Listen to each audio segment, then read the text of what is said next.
तो जैसा कि आपने नोल के फर्स्ट पार्ट के अंदर देखा था, सभी लोग पहुंच चुके थे फॉलिंग स्टार पेविलियन अलायंस की मीटिंग के लिए, जहाँ पे वो अलायंस की रूल और वो किस तरीके से काम करेगी उसके बारे में डिस्कस कर रहे होते हैं, और वो सभी बहुत ही स्मूथ चल रहा होता है। और यहाँ पे जो मास्टर याल होते हैं उन्हें टेम्परेरी बना दिया जाता है अलायंस का लीडर, और यहाँ पे जो जियान होता है इसका मेंशन अलायंस का नाम रख देता है। इस वजह से वहाँ पे जितने भी लोग होते हैं वो काफी ज्यादा खुश होते हैं, और जियान सभी लोगों से बोलता है इसी खुशी में एक एक देसी दारू का शॉट हो जाए, मगर वो सभी लोग भंड हो पाते उससे पहले अचानक ही हॉल के अंदर माहौल बिगड़ने लगता है, स्पेस फटता है और उसके अंदर से ब्लैक फॉग बाहर निकलने लगता है, जिस वजह से वहाँ का माहौल काफी ज्यादा इंटेंस हो जाता है। और एक आवाज पूरे हॉल के अंदर गूंजती है और वो बोलती है, नाम तो काफी ज्यादा डोमिनेटिंग लग रहा है, मगर दिक्कत परेशानी वाली बात ये है, ये होलुफ्सुल का चीफ ये देखना चाहता है कि तुम में से कोई भी फीचर में जिंदा रहेगा इस नाम को याद करने के लिए। वहीं पे जब जियान के कानों में होलुफ्सुल का चीफ पड़ता तो एकदम से अलर्ट हो जाता है और अपने मन में बोलता है कि अगर ये होलुफ्सुल का चीफ यहाँ पर आया है तो वो अभी के लिए हमारी अलायंस के बीच में फटे में टांग अड़ाना चाहता है, जिससे ये अलायंस फॉर्म ना हो पाए। क्या ये सच में वही मिस्टीरियस पर्सन है जो कि होलुफ्सुल का चीफ कहलाता है? और ये सही वर्ड अभी के लिए सभी के दिमाग में चल रहे होते हैं, और ये सब सुन के जो फर्स्ट एड होते हैं वो भी एकदम फुल अलर्ट हो जाते हैं और उनकी बॉडी के अंदर से निकलने लगता है उनका पावरफुल डाउशिंग का, और जिस वजह से आसपास का स्पेस के अंदर भी क्रैक्स आने लगते हैं और बोलते हैं क्या ये सच में होलुफ्सुल का चीफ है? और ये जो ब्लैक होता है एक जगह पे जाके कलेक्ट हो जाता है और एक ह्यूमन फिगर के अंदर कन्वर्ट हो जाता है और बोलता है कि एक सेकंड आप लोग डरो, उससे पहले मैं आप लोगों को एक बात क्लियर कर देता हूँ, अभी के लिए आप लोगों को मुझे चीफ नहीं बोलना चाहिए, मेरे लिए सही रहेगा डिप्टी चीफ। और ये जब जियान उस बंदे को देखता है तो उसके चेहरे के ऊपर स्माइल आ जाती है, क्योंकि उसने सेंस कर लिया था अभी के लिए उसके सामने जो खड़ा हुआ बंदा है वो असलियत में एक्चुअल बंदा नहीं, बस उसकी एक शैडो है। इसी वजह से बोलता है कि तुम चीफ हो चाहे तुम डिप्टी चीफ हो, मगर तुम एक नंबर के फट्टू इंसान हो, तुम अभी के लिए मेरे पवेलियन आ गए मुझे धमकाने के लिए, मगर तुम अपनी एक्चुअल बॉडी तो लेकर ही नहीं आए, अभी के लिए तुम्हारे बम में बिल्कुल भी दम नहीं है, क्योंकि तुम्हें अभी के लिए इस बात का डर है अगर तुम्हारी यहाँ पर एक्चुअल बॉडी होती तो आज वो मेरे हाथों से मारी जाती, इस वजह से तुमने अभी के लिए बस अपनी शैडो को भेजा है। जैसे उनकी डिप्टी चीफ होता वो हंसने लगता और बोलते कि यार इतने सालों पहले कोई इंसान है जिसने मुझसे इस तरीके से बात की है, और ना किसी के मेरे सामने इस तरह की बात करने की औकात नहीं है, लेकिन मैं इस बात से भी डिनाई नहीं करूंगा जो तुम्हारा टैलेंट है वो एकदम एक्स्ट्रा ऑर्डिनरी है, यहाँ तक कि तुमने मुझे भी सरप्राइज कर दिया। अगर मुझे पहले पता होता कि तुम इस ऊंचाइयों को छूओगे तो मैं कई साल पहले पूरी तरीके से जाओ क्लैन को खत्म कर देता। ये सुन के जो जियान तो भड़क जाता और बोलते कि अभी के लिए फालतू की बकवास करना बंद कर, क्योंकि अभी के लिए जो सब तुम बोल रहे हो ना ये बस तुम्हारी अभी के लिए खोखली धमकी है, अगर तुम्हें असली दम होती तो मैं यहाँ पे खुद आते, इस वजह से अभी के लिए तुम्हारी शैडो यहाँ पर एग्जिस्ट करने लायक नहीं है। और इतना बोल के जियान अपने हाथ को उठाता और उसके आसपास के स्पेस को सीज करने लगता, जिस वजह से स्पेस के अंदर क्रैक्स आने लगते हैं। वहीं पे जब ये डिप्टी चीफ देखता तो वहाँ पे ब्लैक फॉग और भी बढ़ने लगता और उसके चेहरे के ऊपर स्माइल आ जाती और वो बोलता है अभी के लिए मेरा यहाँ पर आने का सिर्फ एक ही रीजन है, और वो है जो तुम्हारे पास अभी के लिए 2C एम्पर जेट का पीस है उसे तुम अभी के लिए मुझे दे दो। और इतना बोलते डिप्टी चीफ के सर के ऊपर काफी ब्लैक फॉग कलेक्ट हो जाता है और वहाँ पर एक बड़ा सा पोर्टल ओपन हो जाता है और फिर हमें सीन दिखाया जाता है एक बड़ी सी जेल का, जहाँ पर काफी लंबी लंबी चेनें होती हैं जिन्होंने अभी के लिए एक पर्सन को पकड़ रखा होता है और उसकी जो हालत होती है वो काफी खराब होती है, इस वजह से उसका जो सर होता है वो नीचे की तरफ झुका हुआ होता है। मगर जब जियान उस पर्सन को देखते तो उसे चेहरे की कोई भी जरूरत नहीं थी उसे पहचानने के लिए, वो तुरंत ही गुस्से से आग बबूला होने लगता और अपनी सीट से खड़ा हो जाता और उसकी बॉडी के अंदर से निकलने लगता है बहुत ही भयंकर और जिस वजह से आसपास की सभी चीजें बुरी तरीके से कपने लगी थी, जो चेयर वगैरह होती है तुरंत ही टूट जाती और जो आसपास में लोग बैठे होते हैं उनके ऊपर एक बहुत ही हैवी प्रेशर पड़ने लगा था और हॉल का जो टेम्परेचर होता काफी ज्यादा बढ़ जाता है। और जियान अपनी मुट्ठी को इतना कस के बंद करता जिस वजह से उसके अंदर से खून बाहर निकलने लगता है, क्योंकि अभी के लिए जिस फिगर को वो देख रहा है वो कोई और नहीं वो उसके फादर है। चाहे भले जियान उनसे काफी लंबे टाइम पहले मिला था मगर इस बात से कोई फर्क नहीं पड़ता, अगर सदियां बीत जाती फिर भी जियान उनको नहीं भूलेगा, क्योंकि उसके फादर और उसके बीच का जो रिश्ता वो बहुत ही ज्यादा प्यारा है। लेकिन साथ ही जियान अभी के लिए इस बात को भी सेंस करता कि भले वो अभी के लिए इतनी ब्रूटल पावर को रिलीज कर रहा है मगर इस बात से अभी के लिए उसके फादर को कोई भी एहसास नहीं हो रहा है। इसका मतलब ये कि अभी के लिए उसके फादर उसके पास नहीं है,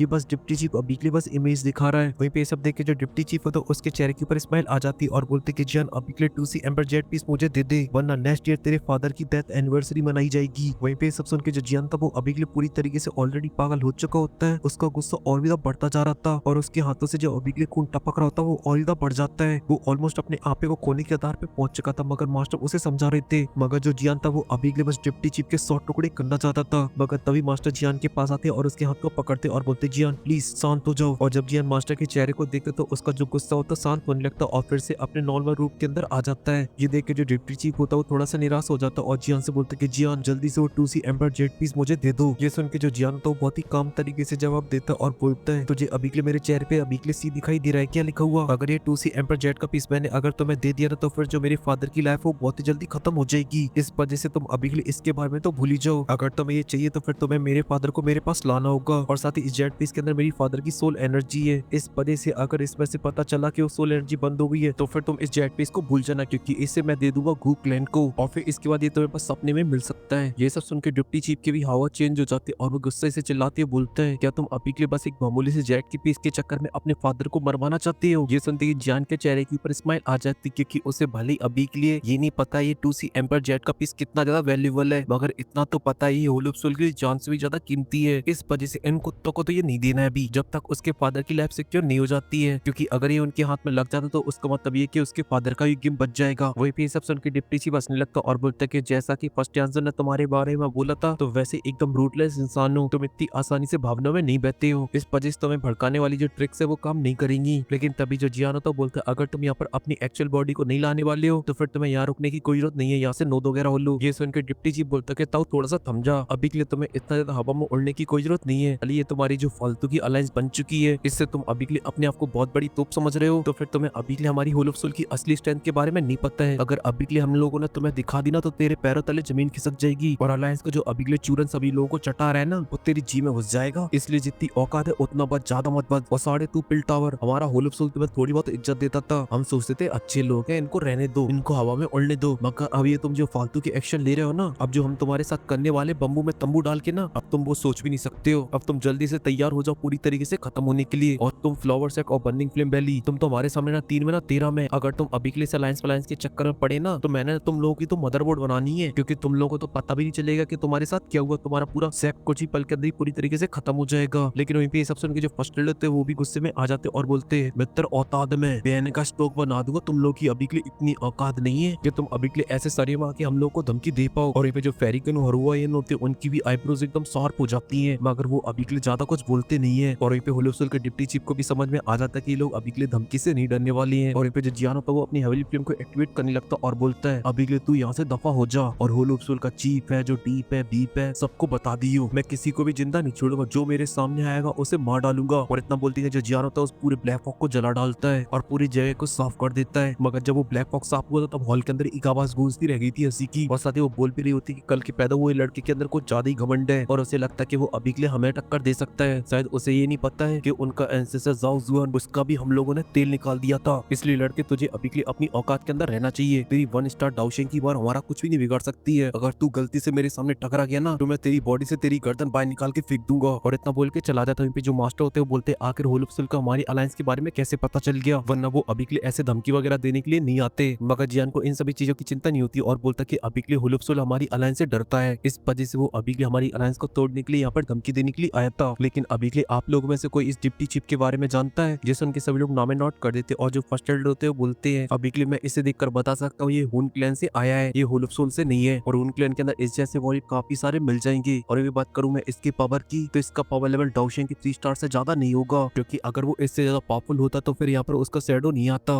बल्कि वो खुद आता, क्योंकि तब उसके पास इतनी पावर होती कि वो अकेले हम लोगों की पिटाई लगा सकता था। मगर डाउशिंग की 3 स्टार की बॉडी के पास इतनी हिम्मत नहीं होगी कि वो हम लोगों के साथ अकेले भिड़ पाए। ये सब सुन के जो जियान होता है वो हमें नोट कर देता और बोलते कि अलायंस की जो सभी चीजें वो पूरी तरीके से कंप्लीट हो चुकी है। इसी वजह से जब हमारी अलायंस की घोषणा होगी तब जो होलोप सोल बिल्कुल भी शांत नहीं बैठेगा, क्योंकि हमारा मेनली दुश्मन होलोप सोल है। इसलिए अभी के लिए जो जंग है वो कहीं पे भी छिड़ सकती है। वे भी सुन के जो सभी लोग होते हैं वो हमें नोट करते हैं, क्योंकि हुआजिन, फर्स्ट एड और फेरी क्वीन सभी के सभी पुराने खिलाड़ी हैं। इस वजह से वो इतनी धमकी से तो बिल्कुल भी डरने वाले नहीं है। वहीं पे जब जियान देखता कि अभी के लिए कोई भी अपने कदमों को पीछे नहीं रहा है, इस वजह से सभी लोगों से बोलता है, जैसा कि अभी के लिए सभी लोग तैयार हैं तो फिर मैं कुछ ही पल बाद ही पूरी अलायंस की जो घोषणा है वो पूरे सेंटर पॉइंट के अंदर करवा दूंगा, और जितना जल्दी हो सकेगा सारे ग्रुपों को एक साथ जोड़ दूंगा वॉर्महोल के जरिए, जैसे हम लोग आसानी से ट्रेवल कर पाए एक दूसरे के पास। क्योंकि जैसी अलायंस के बारे में सभी लोगों को पता चलेगा तो जंग कभी भी छिड़ेगी, तब हम अपने रिसोर्सों को बहुत ही फास्ट तरीके से मूव कर पाएंगे एक दूसरे के पास। वहीं पे सब सुन के जो फर्स्ट एल्डर होते हैं वो हमें नोट कर देते और बोलते कि अब हमें ज्यादा टाइम वेस्ट नहीं करना चाहिए और जल्दी वापस अपने सेक्शन पे जाकर वॉर्महोल की तैयारियां कर देनी चाहिए स्टार्ट। ये सुन के जो सभी लोग होते हैं वो हमें नोट कर देते और फिर वहाँ से जाने लगते हैं। वहीं पे जो मास्टर और जियान होते हैं वो भी उन लोगों को वहाँ से जाने का रास्ता दिखाते हैं, और कुछ ही पल बाद सभी लोग वहाँ से चले जाते हैं। पल के अंदर मास्टर और जियान रह जाते हैं और अब उनको ऐसा फील हो रहा था एक बहुत ही बड़ा तूफान अब उनकी तरफ आगे बढ़ रहा है। और यहाँ पे जो कुछ दिन होते हैं सेंटर पॉइंट के अंदर एकदम से शांति से बीत रहे होते, मगर तभी अचानक से पूरे सेंटर पॉइंट के अंदर एक बहुत ही बड़ा बम फोड़ दिया जाता है, और वो होता है एक अलायंस का, जहाँ पे अनाउंस कर दिया गया था pill tower, falling star pavilion, burning flame valley और फ्लोर सेक्ट ने मिलकर बना लिए एक अलायंस को जिसका नाम है स्काई मेंशन। क्योंकि ये चारों सेंटर पॉइंट के अंदर एक बहुत ही तगड़ी रेपुटेशन को होल्ड करते हैं, इस वजह सभी के बीच में बातचीत होना बहुत ही नॉर्मल बात थी। और यहाँ पे जो पिल टावर वो तो एक बहुत ही बड़ा सिस्टम है जिसके पास स्ट्रॉन्ग पावर तो है ही, साथ ही साथ उसके पास ये पावर भी वो काफी सारी वर्ल्ड को अपने साथ जोड़ सकती है। इसी वजह से कुछ टाइम पहले जो परफॉर्म रिवर्स अलायंस बनाई गई थी, ये अलायंस उसके कंपैरिजन में 1000 गुना ज्यादा स्ट्रॉन्ग है। अगर ये अलायंस अलायंस चाहे तो फिर एक उंगली से ही उस अलायंस को पूरी तरीके से खत्म कर सकती है। और साथ ही अब सभी लोग को यकीन हो चुका था कि अब ओलफ सोल के खटिया खड़ी होने वाली है, क्योंकि इसका मेंशन अलायंस बिल्कुल भी कमजोर नहीं है, वो जी फाड़ देगी ओलफ सोल की। इसी वजह से सेंटर प्लान के अंदर बहुत सारी पावरफुल सेक्शन होती है, अब वो डिसाइड करती हैं इस सुपर अलायंस के अंदर ज्वाइन होने का, क्योंकि अगर उन्हें इस अलायंस का सपोर्ट मिल जाता है तो फिर उन्हें ओलफ सोल से भी डरने की जरूरत नहीं है, और साथ ही साथ वो पिल टावर के सपोर्ट में भी आ जाएंगी। इस वजह से दिन दुगनी रात चौगनी उनकी तरक्की होगी, और इन्हीं सभी रीजनों की वजह से जो फॉलिंग स्टार पवेलियन होता है उसके सामने काफी ज्यादा रस होता है लोगों का। बहुत सारे पावरफुल सेक्शनों के बॉय थे वो अभी के लिए सामने खड़े हुए थे। अब आप लोग पूछेंगे बाकी की 3 सेक्शनों के पास क्यों नहीं गए, फॉलिंग स्टार पवेलियन क्यों आए? तो इसका रीजन है कि जो फॉलिंग स्टार पवेलियन है वो हेडक्वार्टर है इस अलायंस का। इसी वजह से आप चलो वीडियो को लाइक करो, चैनल को सब्सक्राइब करो और कमेंट भी कर दिया करो यार। थोड़ी तो उंगलियां चला लो, नहीं तो जंग लग जाएगी उनमें। और हाँ, अभी तक चैनल की मेंबरशिप नहीं ली तो जल्दी से ले लो।